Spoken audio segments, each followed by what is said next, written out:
Thank you for that very kind introduction.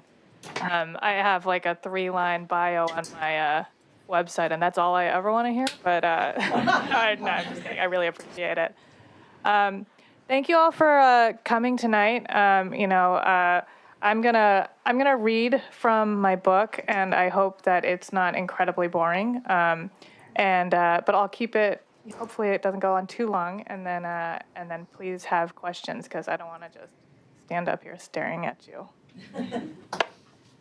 I'm going to read from the middle of the book. It's Saturday, March 16th, 1991. There would be no more sleep for Sean today. First, the rattling sound of pulled blinds, the flush of morning light, and then Ava was sitting on his arm, poking his forehead with a wet finger. "Wake up, Sean," she said sing-song. "Wake up, baby brother." Sean groaned. It was a Saturday morning, and he'd been up late reading comic books until his eyes wouldn't stay open anymore, waiting for Ray to come back from wherever he was. He glanced at Ray's bed, still empty. He pulled the covers over his head and mumbled through them, wishing his sister would go away. "What time is it?" "It's almost 10, sleepyhead. Aunt Sheila said to go get milk." "She said for who to go get milk?" "She didn't say, Ava, go get some milk. She said we need it, for breakfast. And she's making breakfast, so that leaves you and me, I guess." She paused, and Sean lowered the covers to see her frowning at Ray's side of the room. Getting milk was a Ray chore. He let Ava boss him and never thought Sean could do much of anything, and unlike a month ago, he was all about helping his mom. "Do you know where he is?" Sean asked. "He said he was hanging with Duncan and them, didn't he? Probably stayed out late doing whatever and crashed with him." She shrugged, but Sean knew she was just trying to keep him from worrying. The first time Ray didn't come home, Sean had wandered over to Ava's room in the middle of the night and slept curled at the foot of her bed. He didn't remember their mother too well. He'd been too young when she died to retain any memories he couldn't question. The short halo of hair, the narrow, gleaming eyes. He knew her features, but they matched her photographs too perfectly. Her smile always the same smile, the one that went with her green cardigan with the 2 children bundled in her arms. When he was 3, he'd gotten lost at the supermarket and wandered out to the parking lot where his mother found him playing with the grimy stray dog. Sean remembered that dog, its perked-up ears and long whip of a tail, and he remembered his mother's shout of horror and relief. "Sean Matthews, get away from that rat!" But it was a story Ava had told him before that was maybe more vivid to him now than it had been when he was younger. What he did know about his mom was that she'd left home one day like any other, and a drunk driver rammed her car into a building and sped away. It was that quick and that random, and it had changed everything. Maybe it wouldn't be a drunk driver who got Ray, but Sean knew something could get him. Anything could happen, and Ray was putting himself in anything's way. Ava snatched the covers out of Sean's grip and tossed them away where he'd have to sit up to reach them. Up, she said. "You can go like that, just brush your teeth." When he came back from the bathroom, Ava was wearing a Dodgers cap, Ray's Dodgers cap, the new one he'd left out on their desk. "That's Ray's hat," said Sean. "He won't mind. You took the tag off." She'd given Ray crap for leaving the tag on last time he wore it. "I did the dum-dum a favor. He looked like a fool with the tag hanging off the back of his head." She clicked her tongue against her teeth, shaping her mouth into a grin. It was early enough that the streets were quiet. Sean's friends would all be sleeping, taking advantage of their one day to stay in bed with no school and no church. No Crips out either. Whatever they'd gotten up to the night before, it was over now. The score would get counted later. Ava was right. Ray probably got high and crashed at Duncan's like last time and the time before that. They walked past Frank's Liquor, their old corner store, where Aunt Sheila and Uncle Richard still got their butter and eggs. Frank had probably forgotten about the magazine incident by now, and even if he hadn't, all 3 of them looked different. Frank wasn't from the neighborhood, so they never saw him around, but they were used to bypassing his store, and habit was habit. "You know he's gonna get it when he gets home," Ava said. "That's 3 nights this week." Sean nodded. "Aunt Sheila's gonna whoop his ass." "Hey, his butt." Ava rubbed his head in approval, and Sean glanced around instinctively, but no one took any notice. "He'll be lucky if he just gets his ass whooped," she said. "If Uncle Richard throws him out, that's game over for Ray. Their usual corner store was 2 blocks past Frank's. Figueroa Liquor Mart was also a liquor store. If they wanted a grocery, they all had to drive to the Food for Less on Western. But it had what they needed, more or less. Milk, anyway. It even called itself a grocery. There it was, right under the main sign, painted on the wall in blocky black letters. Figueroa Grocery, money order, meat, produce. An electronic bell sang out as they entered, 2 tones, ding-dong. A woman looked up from behind the counter, watching them come in with a strange expression that snagged Sean's attention. He'd seen this woman a couple of times before. She was a Korean woman. He couldn't tell how old, maybe 20, maybe 40, with bobbed hair and a thin, hard mouth. Probably she was Mr. Han's wife. She was there alone where Mr. Han usually stood with his arms crossed, watching the happenings in his store. Sean didn't mind Mr. Han. He wasn't friendly, but he wasn't rude, and he didn't look at Sean like some Korean men looked at him, like he was nothing but trouble in a boy suit. He always nodded at him when he came in, a stern nod, but one that signaled recognition. There was none of that in Mr. Han's wife. She was staring at them. No, Sean realized. She was staring at Ava. "What's up with her?" asked Ava. "She's looking at us like we're wearing ski masks." Ava and Sean were on the same page, picking up the same signs. It was a gift, this sibling connection, a joint intuition about as close to psychic power as anything Sean had ever seen. Together, they ignored the bad vibes. What was another rude Korean cashier? They needed milk, and they were already there. Ava held the door open and looked through the quart jugs. 2%, yeah? Yeah, Sean glanced back at the cashier. They were the only people in the store, and she was watching them closely. "These are all about to go bad," said Ava. She pulled out jug after jug, setting them on the floor, going for the ones in the back. She frowned and picked one. "I guess next week is better than this week." Sean helped her put the rest of them back. "That bitch still staring at me?" she asked. "Yeah," he said. "Come on, Ave, let's get home." She made a show of looking at Mr. Han's wife with a wide smile. Then she put the quart bottle in the kangaroo pocket of her sweatshirt and smiled a different smile for him. By the time he walked away from the refrigerated wall, Ava was already at the counter, facing off with the cashier. The woman's face was red, and she was shouting at his sister, "I see you! That's my milk!" Ava raised her hands and started backing away from the counter. The plastic jug was still in her sweatshirt, so large and obvious it might as well have been held in her hand. But it wasn't, and before Ava could take it out, the woman reached across the counter and grabbed her by the collar. She pulled her like she might drag her over the barrier between them, the wall of glass and plastic that was supposed to keep them safe, one from the other. Sean shouted something, he didn't know what. His fear mashed the words on his tongue. Ava would fight this woman, he was sure of it. His sister was not one to bear insults. Her footing slipped as her legs slammed against the rows of gum and candy, knocking them loose. Sean couldn't see her face, just the back of her head, raised cap gone now, fallen to the floor. She struggled, trying to writhe out of this stranger's grip. The woman wouldn't let go. She was stronger than she looked. But Ava did not lose. If anyone asked him, he could have said so. He was her brother, and she had beaten him and shielded him. Ava did not yield, and she did not lose. Her feet scraped the dirty floor and then righted themselves as she held on to the counter and found her balance. He couldn't see her face, but he saw the change in the woman's, the rage mixing with the familiar curdle of fear. Ava planted her feet, and with the woman's hand still on her sweatshirt, she punched her, swinging but swift, swift and true. Her fist landed on the woman's jaw, and she punched her again and again and again, 4 hits to the face with all of her power. He knew his sister could fight. Ray told him stories, things he'd seen and heard. She got suspended once for fighting a junior after school. The junior got it in her head that Ava was giving her attitude, and she stopped Ava by the buses, pushed her shoulder, and said, "What you looking at, orphan bitch?" Ava socked her so hard it knocked the wind out of her. She might have done worse if the junior's friends hadn't gotten in the way. But Sean had never seen it. He'd seen her strength and her stubbornness, but never her violence, never what happened when someone tried to push her down. The contorted cry rose again from his throat, but he didn't move. He either couldn't or didn't want to. He was terrified. His sister would get in huge trouble, but he knew, too, that she was there blazing in front of him, sure of herself and winning. The woman let go of Ava's sweatshirt. Her face was already swelling, and she raised her hands to touch it, her eyes dry but enraged, crackling red. Ava stepped back, and Sean stepped toward her, numbed and vibrating with shock and relief. It was over. Ava was going to get it and get it soon, but right now it was time to leave.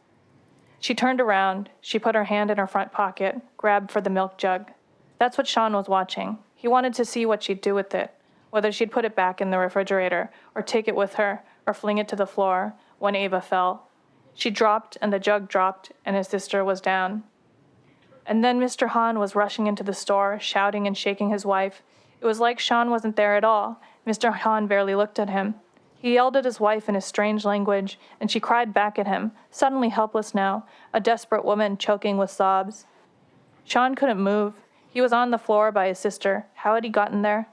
The knees of his pajama bottoms wet with blood and milk. There was a hole in her forehead, raw and shining. That's what this was. The woman had shot his sister. Weren't there stories? He thought there were stories of people who got shot in the head and survived. 911, Sean thought. He had to call 911. Would they let him use their phone to call 911? Mr. Han was on the phone. Sean wanted to be the one talking, but he couldn't move and he couldn't talk. My wife, rubber lady, that's what Mr. Han kept saying. My wife shot the robber lady. Ava still warm on the ground, and Sean there, watching, listening, and already there were lies in the air. It happened so fast, that's what people said, and when he watched the video, he saw for himself. It was all over in a matter of seconds. But was there a moment when he could have stopped her, when he could have run to his sister, shouted and hugged her until she reabsorbed the poison of her pride? How many times did he have to relive it? For the cops, for the lawyers, for the judge, for Aunt Sheila, for Uncle Richard, for Ray, and for himself, most often and never ending. Yet what did he really remember? A hand tugging a quart of milk, the hand and the milk falling, and his sister on the floor.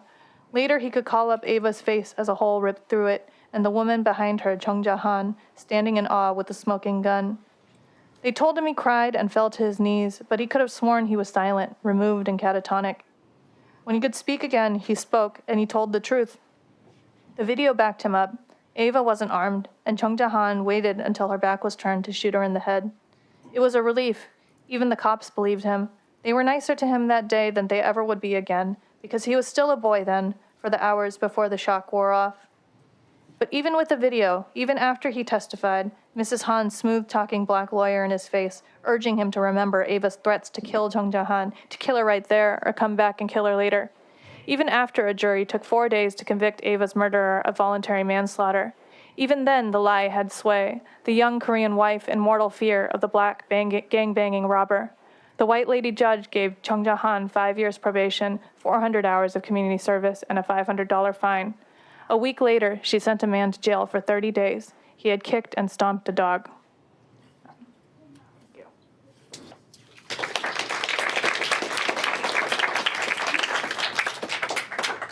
Thank you.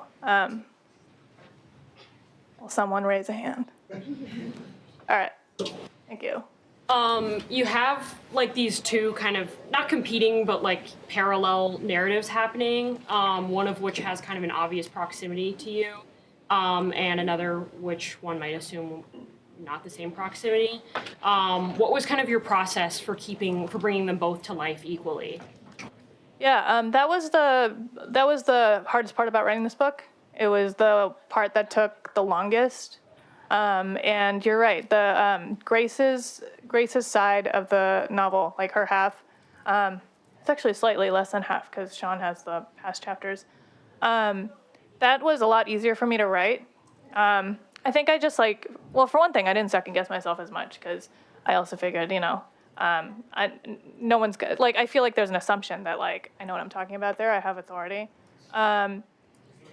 But yeah, it came kind of easily because I've been 27 and Korean and a woman, and actually it occurred to me way later that Sean is also a man. I feel like I can write men all day long because I'm used to occupying the point of view of a man.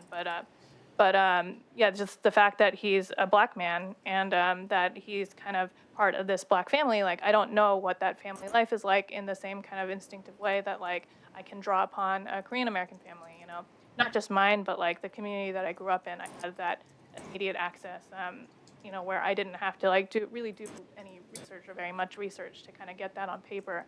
So with Sean, it was a lot of research at first, and I talked a little bit about this when I visited class earlier today, but I did a lot of research about kind of Black Los Angeles and kind of zoomed out sociological stuff the Great Migration and how people ended up in LA, and then just I knew that there had been this huge outmigration of LA used to be, especially Central LA used to be pretty black, but the percentage has dwindled to very almost nothing over the last 30 years. So there was that change too, where a lot of Black Los Angeles had moved to the exurbs.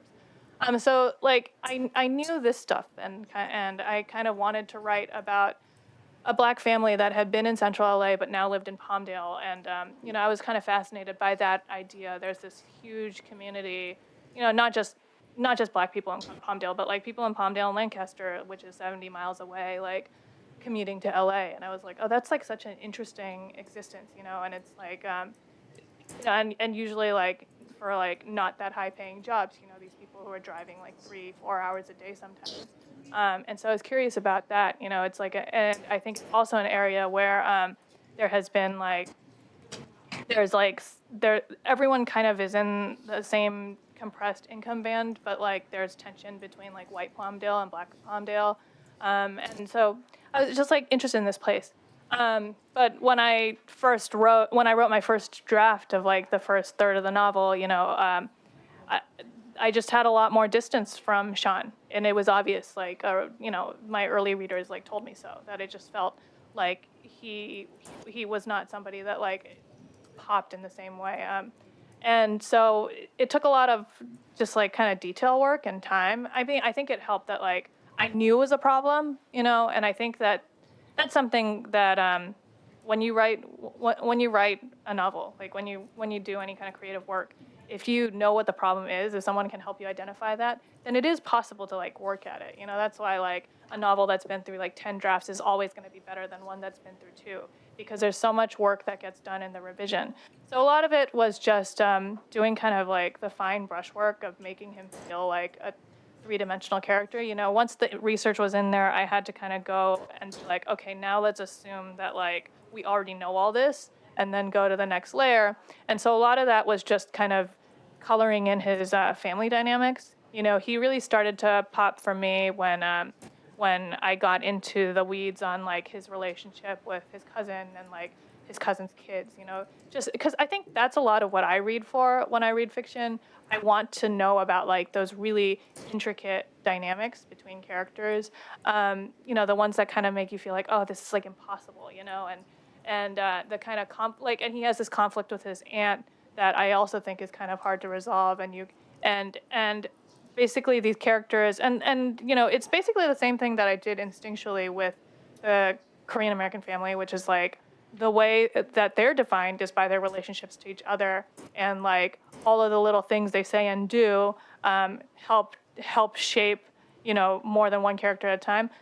I went through that same process with Sean's family, and it just took a little bit more work, or rather a lot more work. But a lot of it is just like editing and knowing that you need to shore these things up, and then getting readers at the back end to make sure that like you have fresh eyes on it, because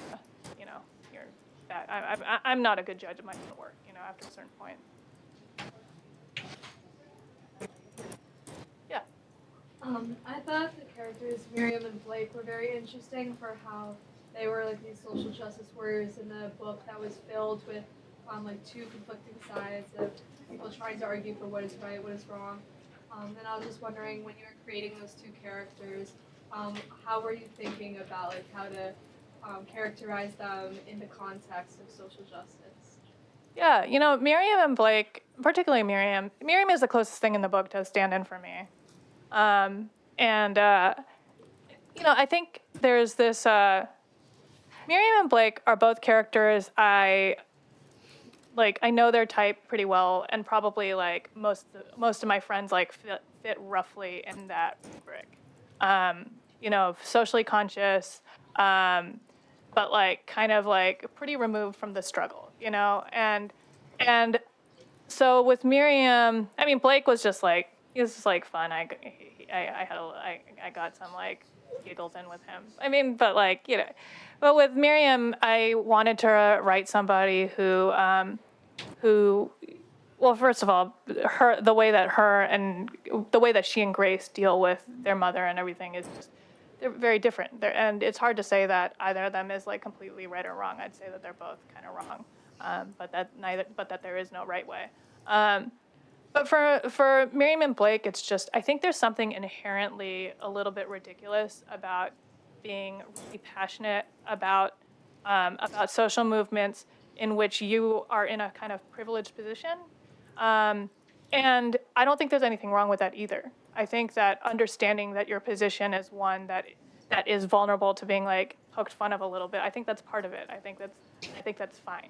And so she's somebody who, I think that like, she's somebody that I understand, and she's certainly, she can be kind of annoying and self-righteous, and yet like, I feel like all the characters in the book, like what they have in common is that they're trying. They're trying to like do something here. They're trying to like move forward. They're trying to like do the best that they can as like family members and citizens.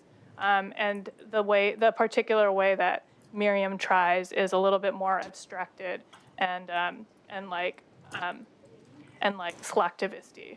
But it's something that I totally get, and so that's kind of where they are.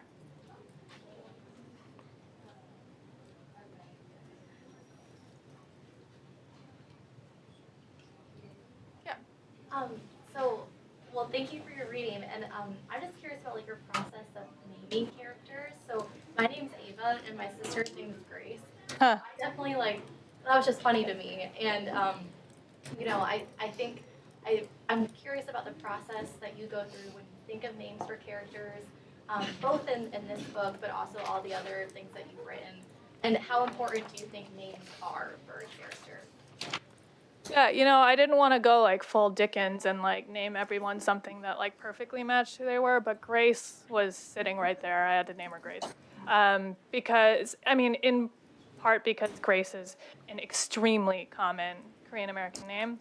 Like a ton of people who are like my age, my generation, Korean American, growing up in LA, with like immigrant Korean parents, so many Graces. There's actually a documentary that I haven't seen, but I've heard about. I should watch it.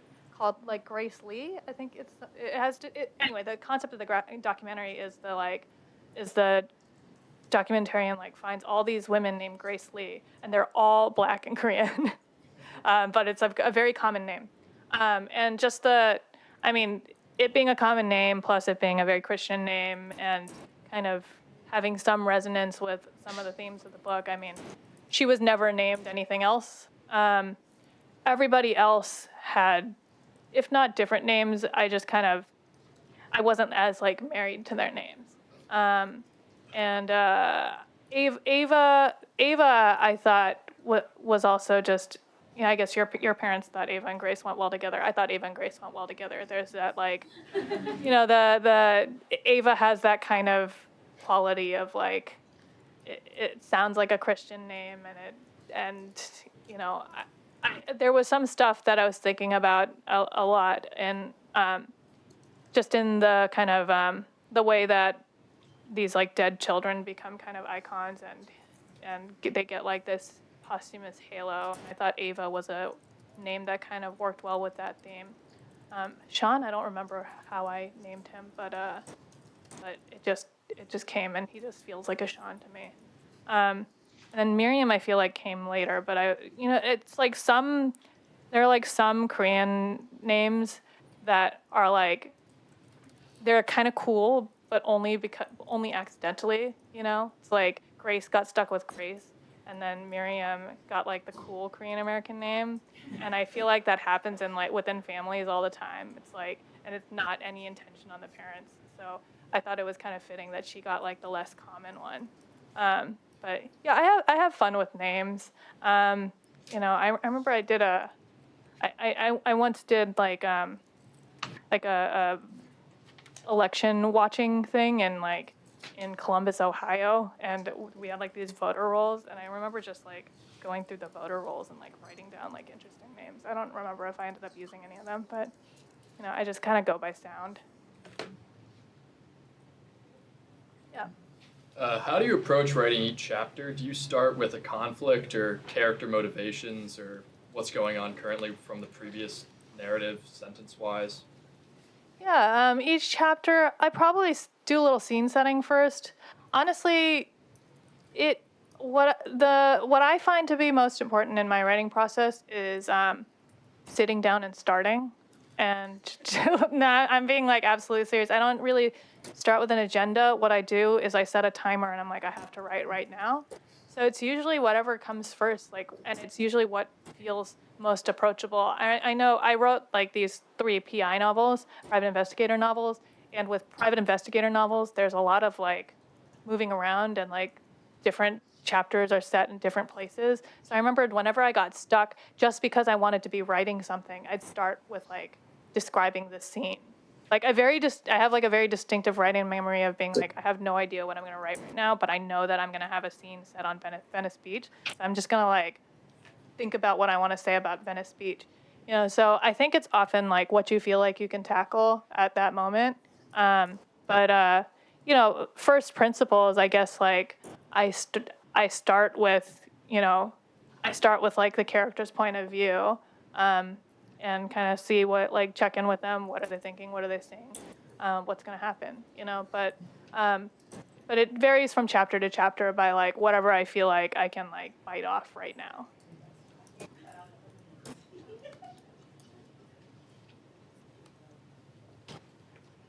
Were there any other perspectives you thought to write in or explore besides Sean and Grace? Sorry, what? Were there any other perspectives you thought to write in or explore besides Sean and Grace?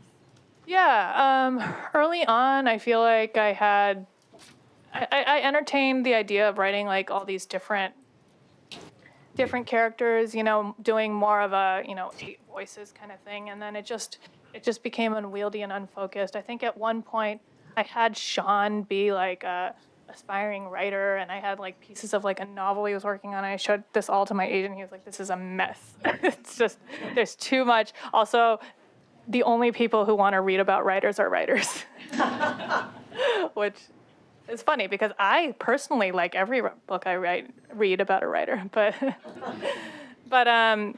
yeah, I did entertain different perspectives. You know, I even thought about having Yvonne's point of view, although I realized that was the one that as I wrote, I was like, no, this is the one I specifically don't want to hear. But I thought about having Ava's point of view and, you know, Ray's point of view.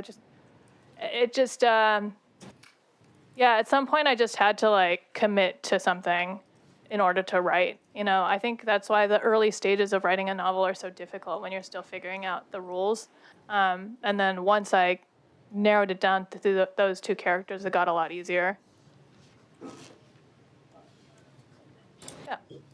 This is more of like a logistical writing question, but I'm curious I know you had mentioned that you set timers when you're writing, but do you have any other type of like structure, something that you do to keep yourself writing, like whether it's like a place, a time of day, or like a certain amount of time?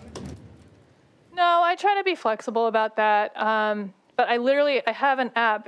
I use the Pomodoro method, which is like 25 minutes on, 5 minutes off, and then like realistically, my 5-minute breaks become very long. But I basically, at the end of the day, I hope that I've knocked off like a handful of Pomodoros, like those 25-minute segments.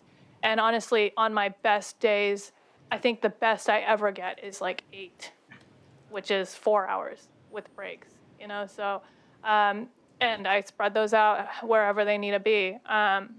I tend to write best in the afternoon when it gets clear that like, oh, if I want something to show for this day. But you know, I do feel like everything I do kind of feeds into the writing. That's what I tell myself when I'm not writing. But you know, when I'm not writing, the main thing I do is I read. So there's a lot of that. There's a lot of reading. But in terms of actual writing, I write on the couch with my dogs. But like now I have 2 kids, so who knows what, it doesn't even, it's all like raggy and kind of haphazard. But yeah, I just kind of take the time that I have and I try to get words on the page. Doesn't always happen.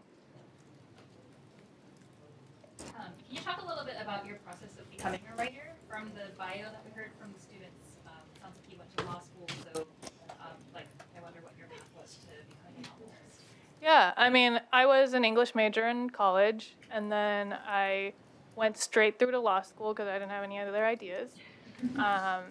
And very importantly, my parents paid for me to go to law school. So that was like a thing that before I went, I knew that I wasn't going to have debt. So that was like a huge gift from them that allowed me to do this young. I think otherwise it would have been several more years before I started writing my first book. but I started writing my first novel, Follow Her Home, when I was a second-year law student.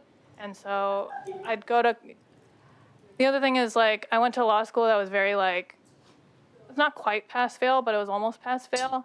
And so I just kind of, you know, took the classes a little bit easy, and I worked on the book. You know, part of it was, like, I took a legal job my second summer, and I hated it. I didn't like the people.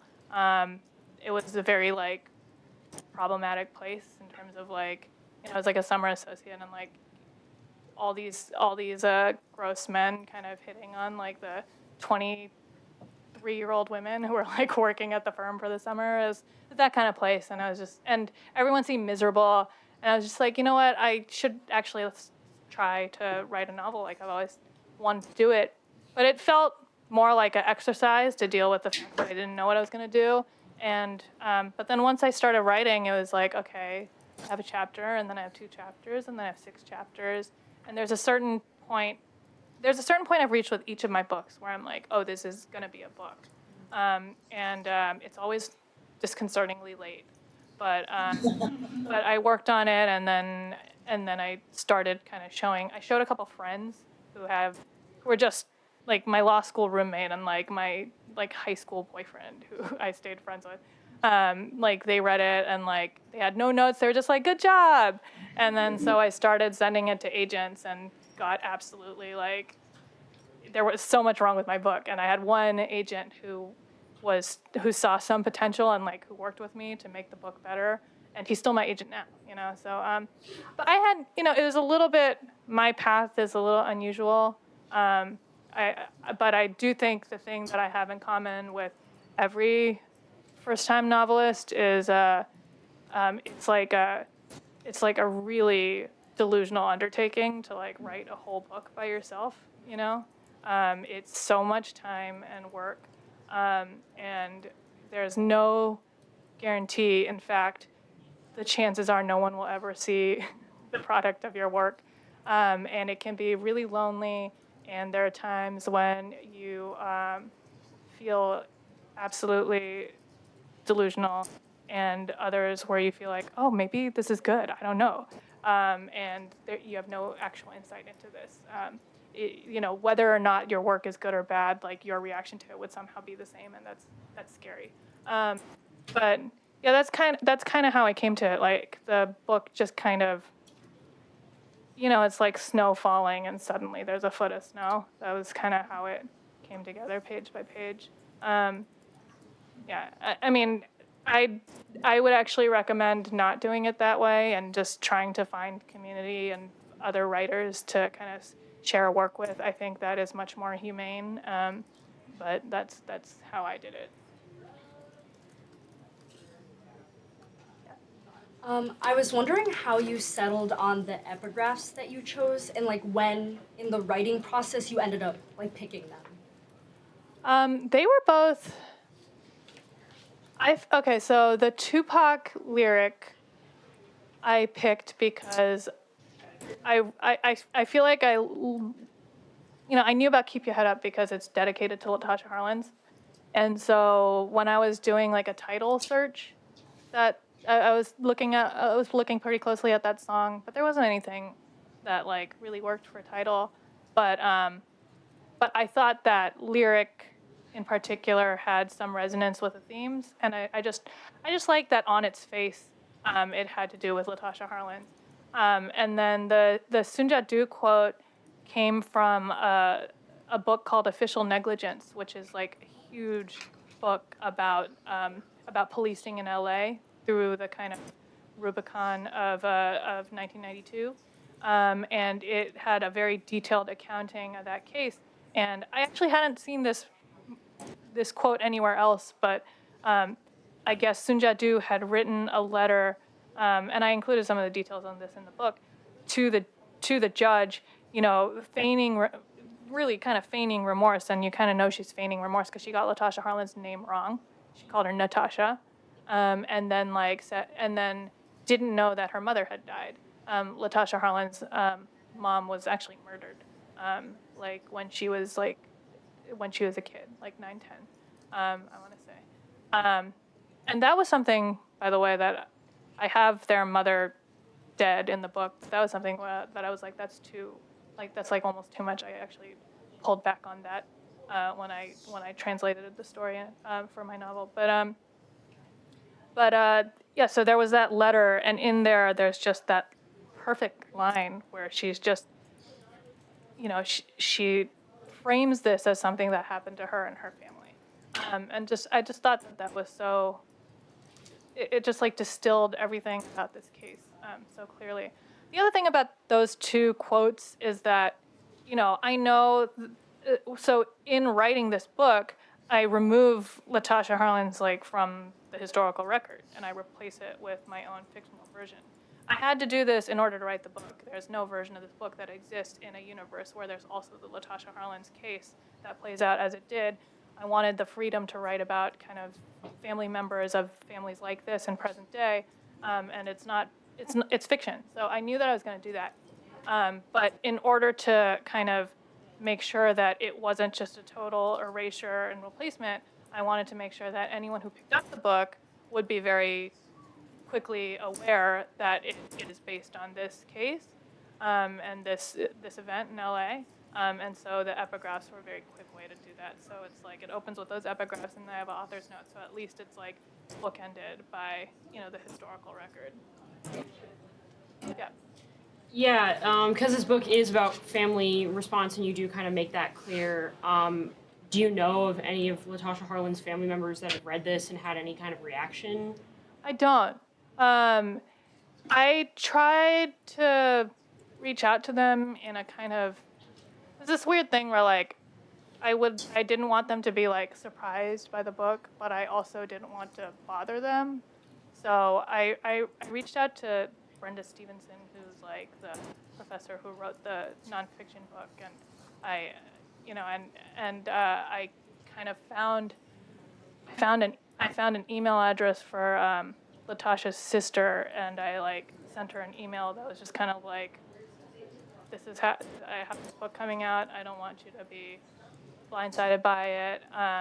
If you have any questions, like I'm available. Otherwise, like don't feel any obligation to like respond. And I never heard anything from the family.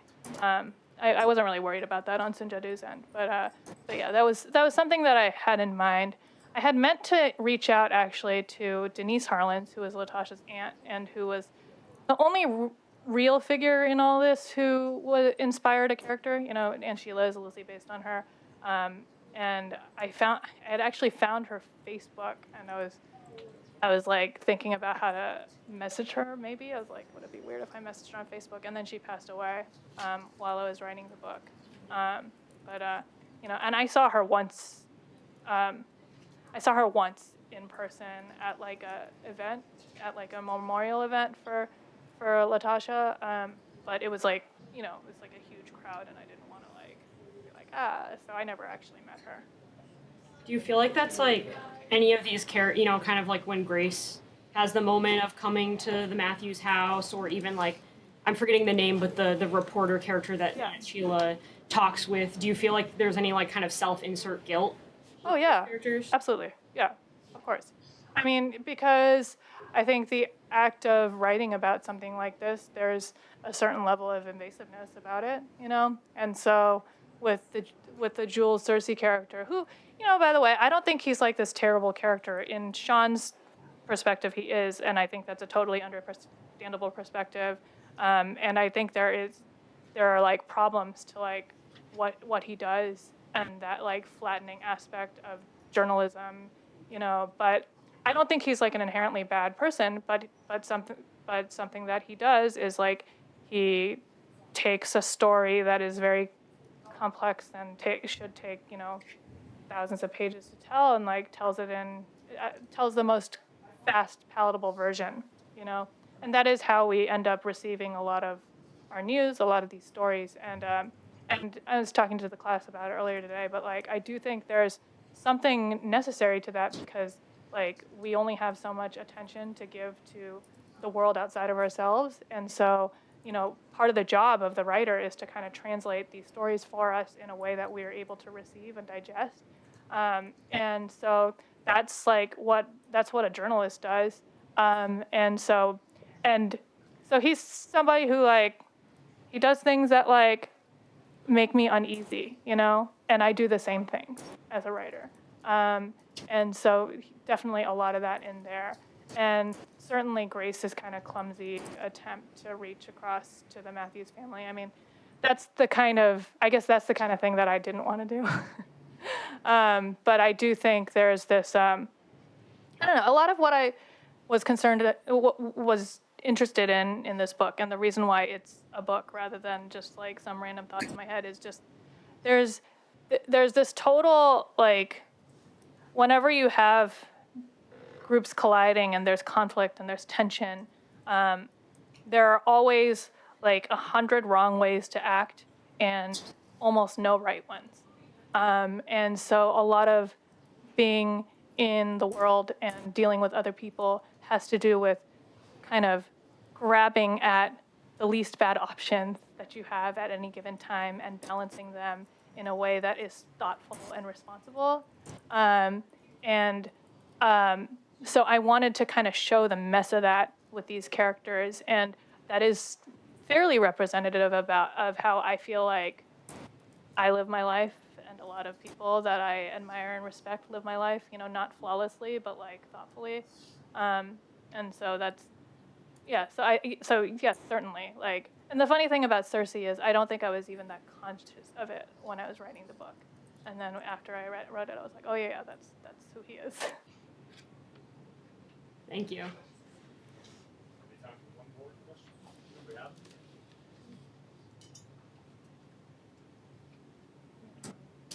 I wanted to ask a question about revision. You made a comment earlier that the person who has an opportunity to revise a book 10 times, it would be better than the second draft of the book. And one of the experiences that I think I've had and I've heard other writers talk about is that sometimes there can be too much revision in the sense that what made it exciting or the kind of juiciness. Yeah. So I guess I have a question about sort of how do you know when to stop? And also I think there's a real challenge to revising a longer piece of work because there are all of these various sort of contingent parts. So that might be a more technical question that if you're like, I'll tell you about that at dinner, that's fine. But I was just sort of wondering about how you would advise folks thinking about the revision process. Yeah, no, that's a good question. I have never run into the point where I'm revising backwards, but I have friends who have. I remember I have a really good friend who was working on the 20th revision of her book, and she's her editor was gonna kill her because they had already set the manuscript, and she would show me the kinds of changes she was making. I was like, this is neutral or bad. And so I think there does come a point where you are so tired of something. I think that where it might be. It's when I wrote my first book and I did all these readings out of it. Every time I read the same passage, it would just start sounding worse and worse in my head, and it would just start to degrade, where there'd be one word that popped out at me in a weird way, but it's on the third reading I didn't react that way. And so I think there's probably that kind of fatigue point that where it's no longer useful. But I think where you're still getting notes from people that are broad, I think those are almost always worth addressing. I think it's when it's just you in your own head that sometimes that all work and no play kind of takes over. Well, thank you very much. Thank you, everyone.